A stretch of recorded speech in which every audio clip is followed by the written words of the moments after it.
Hello everyone, this is my real life story. Hope you'll enjoy and get some inspiration.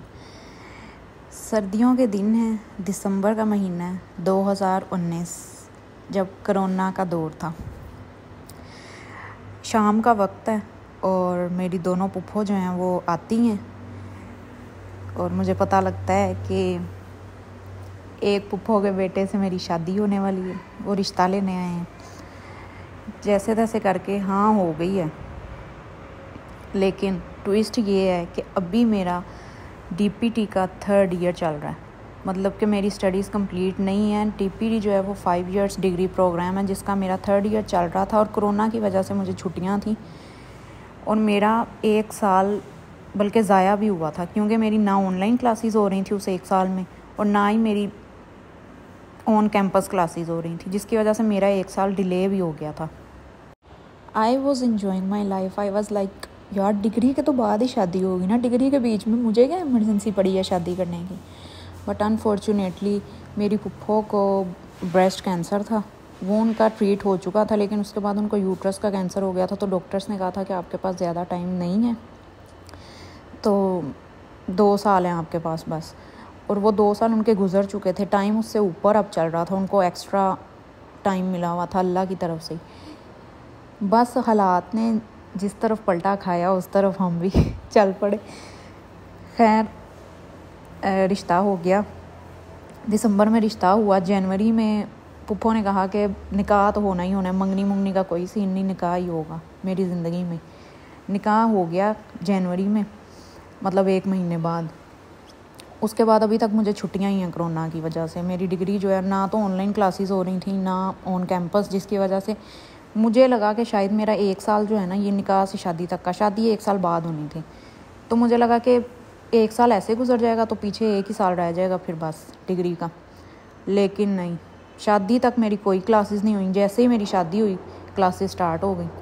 खैर शादी के बाद भी मुझसे ये वादा किया गया था कि मैं अपनी स्टडीज़ जो है ना वो कंप्लीट करूँगी, और मेरी पुप्पो ने ये वादा किया था कि इसको मैं इसकी पढ़ाई कंप्लीट करवाऊँगी, और उन्होंने अपना वादा पूरा भी किया।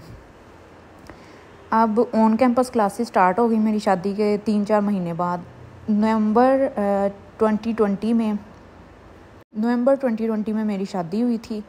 उसके बाद क्लासेस स्टार्ट हुई, तो अभी शादी को नवंबर, दिसंबर, जनवरी और फरवरी, 22 फरवरी को मैं यूनिवर्सिटी से आई हूँ। तो पुप्पो की तबीयत जो थी ना वो अचानक ख़राब हो गई। बीमार वो पहले से ही थी, उनको पैरालिसिस भी था, ब्रेन हेमरेज होने की वजह से उनको पैरालिसिस भी था। तो वो खुद से उठ बैठ नहीं सकती थी, मतलब बैठ जाती थी लेकिन चल फिर नहीं सकती थी। 8 साल से वो जो है ना ये जंग लड़ रही थी कैंसर के साथ। खैर इट्स अ लॉन्ग स्टोरी। फरवरी में उनकी डेथ हो गई। अब मेरे हस्बैंड जो थे ना वो अकेले भाई थे, उनका कोई भाई भी नहीं था। मतलब मेरी ना कोई जेठानी, ना कोई देवरानी, ना जेठ ना देवर, सिर्फ मेरी 2 नंदे हैं, वो भी मैरिड हैं। और पुप्पो के लिए हमने एक 24 आवर मेड रखी हुई थी, मुझसे थोड़ी सी छोटी है बस। तो वो आपी को पुप्पो को हम आपी कहते थे, तो मेरे मुंह से आपी निकल गया। वो पुप्पो को अंदर बाहर मूव करती थी, यहाँ मतलब वो टेक केयर करती थी उनकी सारी। और आपी की जब डेथ हुई तो I was 3 months pregnant with my first baby, और क्लासेस मेरी ऑन कैंपस चल रही थी। तो मेरे जो डिग्री के 2 साल थे, वो 1 साल जो था वो बीइंग प्रेग्नेंट मेरा गुजरा। लेकिन तब ना अभी कोरोना अच्छी तरह से गया नहीं था, तो क्लासेस ऑन एंड ऑफ हुआ करती थी और मेरा इतना पता भी नहीं लगता था कि ये प्रेग्नेंट है। तो वो मेरा साल ऐसे गुजरा। उसके बाद डिलीवरी के बाद फिर मज़ीद मेरा 1 साल डिग्री का अभी भी रहता था, तो वो भी मेरा ऐसे ही गुजरा। आपी की जब डेथ हुई तो अब समझ नहीं आ रहा था कि यूनिवर्सिटी का क्या करना है, पीछे से घर को कौन देखेगा। अंकल अकेले होते थे पीछे, मेरे फादर इन लॉ, और मेड थी। तो वो मेड काफ़ी सालों से थी, और यहाँ पे घरों के बीच में घर हैं, तो आना जाना ना लगा रहता है। मेरे इन लॉ जो मेरे आसपास जो सारे रहते हैं, तो हमने कहा चलो वो फिर पीछे से सफाई वगैरह कर लेगी। तो अंकल वैसे ज़्यादातर ज़मीनों पे रहते थे, वो घर में काम ही रहते थे। खैर अब रो धो के किसी तरह वो साल कॉम्प्रोमाइज़ करके गुजारना तो था ही। अंकल भी अकेले होते थे, वो भी टेंस्ड रहते थे। मतलब कि ज़ाहिर बात है, आपका लाइफ पार्टनर जब आपके साथ नहीं रहता, वो भी इस एज में, तो फिर आपको भी टेंशन होती है, आपको एंजाइटी वगैरह होती है, आप लोनली फील करते हैं। खैर उन्होंने कॉम्प्रोमाइज़ किया, मैंने यूनिवर्सिटी अभी भी मैं जा रही हूँ। बीइंग प्रेग्नेंट मैं यूनिवर्सिटी जा रही हूँ। कभी मेरी ऑनलाइन क्लासेस स्टार्ट हो जाती थी, कभी ऑन कैंपस हो जाती थी, क्योंकि कोरोना अभी 2020 था तो पूरी तरह से गया नहीं था। खैर कुछ महीने गुजरे तो जुलाई में जो थी ना एज़ल, वो पैदा हो गई। अब छिला जिसको कहते हैं 40 डेज़ आफ्टर डिलीवरी के जो होते हैं वो, अब यहाँ पे तो कोई ध्यान रखने वाला नहीं था मेरा, तो वो मैंने अपनी अम्मी की तरफ ही गुजारना था वो टाइम। खैर मैं अपनी अम्मी की तरफ चली गई, अभी भी यही टेंशन के पीछे से घर कौन देखेगा इतने दिन। खैर जैसे तैसे करके ना मैनेज हो गया, मैं वहाँ से जाती थी और अभी मेरे 40 डेज़ कंप्लीट भी नहीं हुए थे कि मैंने यूनिवर्सिटी जाना स्टार्ट कर दिया था। मेरे सिर्फ स्टिचेस डिज़ोल्व हो गए थे, उसके बाद मैंने एपिजियोटमी, नॉर्मल डिलीवरी के थ्रू हुई थी तो एपिजियोटमी हुई थी, तो जैसे ही मेरे स्टिचेस डिज़ोल्व हुए थे मैंने यूनिवर्सिटी जाना स्टार्ट कर दिया था, क्योंकि मेरा ऑलरेडी बहुत लॉस हो चुका था। अब एज़ल का ये था कि ये फार्मूला मिल्क नहीं पीती थी, ये सिर्फ मदर फीड पे थी, तो सबसे बड़ी टेंशन ये थी कि ये पीछे से क्या करेगी।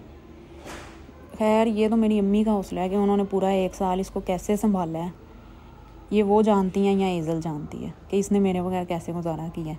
वो अपने सारे काम दाम छोड़ के सारा दिन सिर्फ इसको देखती थी, और मैं वहाँ यूनिवर्सिटी में मुझे सिर्फ ये होता था कि जल्दी से मेरी क्लास ख़त्म हो और मैं बस निकलूँ यहाँ से, जल्दी से घर पहुँचूँ, निकलूँ यहाँ से। किसी दौर में मेरा घर आने का दिल नहीं करता था, मैं इतना फिरती थी, मेरी होटलिंग, खाना पीना, शॉपिंग ही नहीं थी ख़त्म होती। और फिर मैं अपनी दोस्तों से बिल्कुल तकरीबन कट ऑफ ही हो गई थी, मैं सिर्फ क्लासेस लेती थी और घर दोस्तों से भी मैं दूर हो गई। मुझे सिर्फ ये होता था कि जैसे ही क्लासेस ख़त्म होंगी ना, मेरा हर टाइम ना ध्यान टाइम पे होता था कि किसी तरह मिस कह दे के जाओ और मैं निकलूँ जल्दी से। मैं फ़ौरन से पहले अरसलान मुझे एज़ल को छोड़ते थे हमारी अम्मी के घर, मेरी अम्मी के घर छोड़ते थे, उसके बाद मुझे वो डायरेक्ट यूनिवर्सिटी छोड़ देते थे। वापसी पे हमारा टाइम नहीं मैच करता था तो मैं कैब करवा के घर आती थी, मैं कैब करवा के अपनी अम्मी के घर आती थी, फिर वहाँ से एज़ल को लेती थी और मेरा भाई मुझे मेरे ससुराल छोड़ता था। इस तरह से वो 1 साल गुजरा। 1 साल भी अभी नहीं गुजरा था, एज़ल अभी 6 मंथ्स की थी, मतलब जुलाई में ये पैदा हुई थी और कुछ मंथ्स की थी, तो अक्टूबर में ना मेरे फादर इन लॉ का एक्सीडेंट हो गया एक दिन। उनकी जो एक लेग थी ना वो बुरी तरह से फ्रैक्चर थी, मतलब मल्टीपल फ्रैक्चर्स थे उसके ऊपर, तो वो पूरा 1 साल बेड रिडन ही रहे थे। वो जैसे ही थोड़ा सा चलने की कोशिश करते थे ना, उनकी लेग दोबारा फ्रैक्चर हो जाती थी, जिसकी वजह से उनकी 2-3 सर्जरीज़ हुई थी। अभी भी मुझे यूनिवर्सिटी जाना था। अब टेंशन ये थी कि अब अंकल भी बेड रिडन हो गए हैं, मेरी यूनिवर्सिटी भी चल रही है, अब घर को कौन देखेगा कि पीछे से कोई भी नहीं है। खैर इसके बावजूद भी किसी ने मुझे ये नहीं कहा कि तुम पढ़ाई छोड़ दो और घर बैठ जाओ, अब बड़ा हो गया, मुझे ये किसी ने नहीं कहा। हाँ मेरी अम्मी कहती थी, लेकिन मेरे इन लॉज में से कोई नहीं ऐसा कहता था। टाइम गुजरता गया, पूरा 1 साल अंकल बेड रिडन रहे और नेक्स्ट एक्सीडेंट से जो 1 साल बाद नवंबर आया ना, अचानक उस दिन भी उनकी एक सर्जरी प्लान थी, तो लेकिन सर्जरी के लिए किसी और हॉस्पिटल जाना था, उससे पहले ही उनकी तबीयत अचानक ख़राब हुई, उनको हॉस्पिटल लेके गए, तो थोड़ी देर बाद ही उनकी डेथ हो गई थी। अब तो मेरे सर पे कोई भरा रहा ही नहीं था। जब अंकल की डेथ हुई तो I was again 4 months pregnant with my second baby. Degree मेरी कंप्लीट हो चुकी थी और खाना अब मैं खुद पकाती थी, बाकी काम मेड ही करती थी, लेकिन खाना मैंने कहा कि मैं खुद ही पकाऊंगी। पहले तो मजबूरी थी, मैं यूनिवर्सिटी जाती, अब तो घर का टोटल बर्डन सारे का सारा मेरे पे आ गया था। अरसलान सारा दिन ऑफिस होते थे, मैं घर होती थी, मेरा एक बच्ची थी, एक अभी होने वाला था, और मैं घर में अकेली बिल्कुल होती थी और मेड होती थी। बस मैं वो थी कि मैंने अपनी शादी से पहले ना कभी कोई काम नहीं किया था, मेरी अम्मी सारे काम करती थी और मतलब किसी किस्म की कोई ज़िम्मेदारी मेरे पे नहीं थी। मैं सिर्फ यूनिवर्सिटी जाती थी, आती थी, मौज मस्तियाँ करती थी, मैं अपनी ज़िंदगी में मस्त थी कि अचानक ही मेरी शादी हुई अनएक्सपेक्टेडली। और अनएक्सपेक्टेडली फिर जब शादी हुई तो उसके फ़ौरन बाद ही मेरे सर पे ज़िम्मेदारियाँ बढ़ती चली जा रही थी। खैर शादी से पहले मुझे ना मेरे कज़न से तंग किया करते थे कि इसके हाथ का पका किसने खाना है, इसको कुछ पकाना भी आता है भला। यहाँ तक कि मेरे कुछ ऐसे भी कज़न्स थी जो कि मैरिड थी और मैं तब अनमैरिड थी, तो वो मुझे कहती थी कि तुम बहन ईद के दिन तैयार हो सकती हो, तुमने कौन सा किचन में गर्मी में जाके काम करना होता है।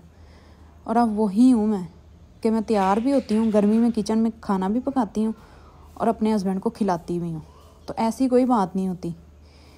और ये कहने वाले लोग वो थे जिनके अपने घर में 3-4 मेड्स थी और वो खुद कुछ नहीं पकाती थी, इसके बावजूद मुझे टोंट करना था।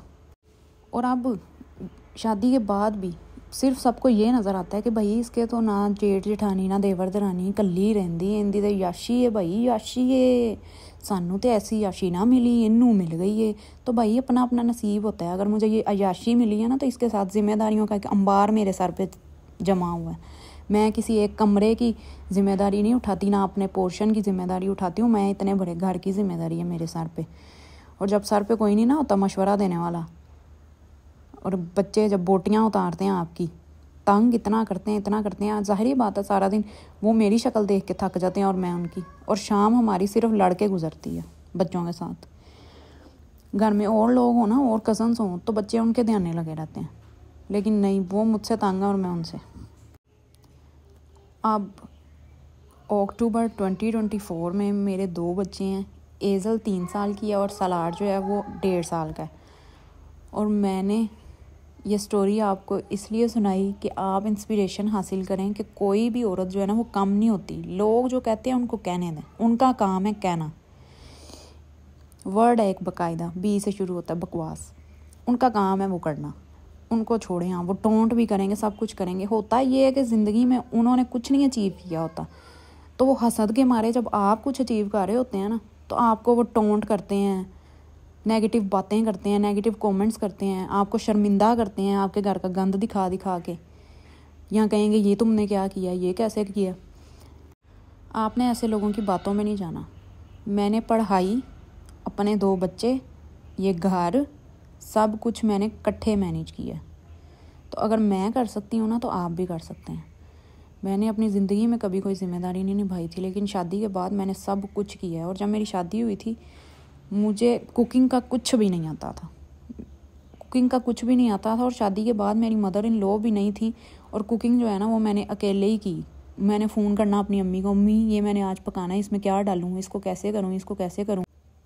मेरी सारी जर्नी में सिर्फ 3 लोग मेरी अप्रिसिएशन के मुस्तहिक हैं। मेरी अम्मी, जिन्होंने मेरी बच्ची को सारा साल रखा, हालांकि वो मदर फीड पे थी, इसके बावजूद उन्होंने किन हालों से उसको रखा है ये वही जानती हैं। मेरी बच्ची भी जिसने सब्र किया है। और मेरा भाई पिक एंड ड्रॉप जो मुझे करता था, मुझे मेरे घर छोड़ता था, या जहाँ मैंने उसको कहना है ना, वो मेरे से 5 साल छोटा है, लेकिन मैंने जहाँ उसको कहना है ना, उसने मुझे वहाँ ले ही जाना है। अभी तक किसी बाज़ार जाना है, मैंने किसी भी काम से जाना है। और मेरे हस्बैंड, जिन्होंने, अब पेरेंट्स की डेथ हो गई थी, वादा तो उन्होंने किया था पढ़ाई पूरा करने का, वो छुड़वा सकते थे, लेकिन उन्होंने नहीं छुड़वाई। वो तो अभी भी मुझे मोटिवेट करते हैं कि अगर ये थोड़े से बच्चे बड़े होते हैं ना, तो अपना MS आगे से मास्टर्स शुरू करो और जॉब शुरू करो। लेकिन मेरा दिल नहीं करता उनको मेड के पास छोड़ के जाने का। अब आप मुझे बताएं कमेंट सेक्शन में कि मुझे MS और जॉब शुरू करनी चाहिए या घर में ही रहना चाहिए।